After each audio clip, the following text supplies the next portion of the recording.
nhom gì men tăng bị tội đột thủng mà bà sa kha chỉ nhẹ miên tầm mà ngay cái nhom oa chất đà ní ót đó ót so món nhom gì men gì lên soi ấy thì ót mong nhom gì men còn thà việc banสมัยmà đo mà cả đặc lạc đa như mình là ót បងប្អូនអរគ្នាបងប្អូនម៉ានេះដែលបារម្ភទៅលើបញ្ហាជួសកម្មដែលប្រើប្រាស់ទូរស័ព្ទរាល់ថ្ងៃមានដូចជាកុំព្យូទ័រមាន iPad ទូទឹកកុំសិនជាទាំងអស់សុទ្ធតែមានសារជាជួសកម្មប៉ុន្តែអត់ទាន់មានឯការពារនៅឡើយទេបាទខ្ញុំមានផលិតផលមួយដែលអាចជួយការពារធានា 100% ហើយអាចពិសោធន៍បានគឺ Alwoman តើ Alwoman ជាអីហើយប្រើប្រាស់បែបម៉េច Alwoman គឺជាបន្ទះការពារជួសកម្មដែលយើងបិទទៅលើទូរស័ព្ទដៃបាទ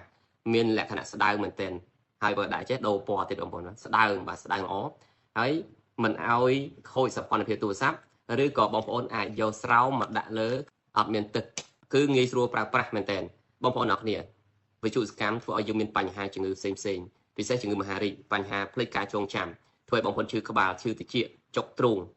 ខ្វះជាតិទឹកអានេះគឺសារជាតិវិទ្យុសកម្មដែលយើងទទួលរងជារៀងរាល់ថ្ងៃហើយពិសេសស្ត្រីមានផ្ទៃពោះបងប្អូនអរគ្នាគឺប៉ះពាល់ដល់ប្រព័ន្ធប្រសាទកូននៅក្នុងផ្ទៃសំបីតែកូនដែលសម្រាលមកហើយនេះដែលបដាយបំរើកូនគឺកាន់ទូរស័ព្ទប្រើទូរស័ព្ទគឺធ្វើឲ្យប៉ះពាល់ហើយបងដៃមួយចំនួនដែលមានកូនលេងទូរស័ព្ទច្រើនលេងហ្គេមច្រើនគឺកុំភ្លេចយកបន្ទះវិទ្យុសកម្មនេះទៅបិទឲ្យគាត់ដើម្បីការពារសុវត្ថិភាពខួរក្បាលនិងជំងឺផ្សេងវិទ្យុសកម្មនេះគឺជាឃាតករលាក់មុខបងប្អូនអរគ្នាកន្លងមកយើងបារម្ភតែសារជាតិគីមីដែលធ្វើឲ្យប៉ះពាល់សុខភាពប៉ុន្តែសារជាតិវិទ្យុសកម្មនេះគឺមិនមែនជារឿងធម្មតាទេបងប្អូនទាំងគ្នាគឺត្រូវតែមានវិធីការពារដើម្បីយើងមានសុខភាពល្អរស់បានយូរស្រឡាញ់សុខភាពកុំភ្លេច Alwoman អាចជួយបាន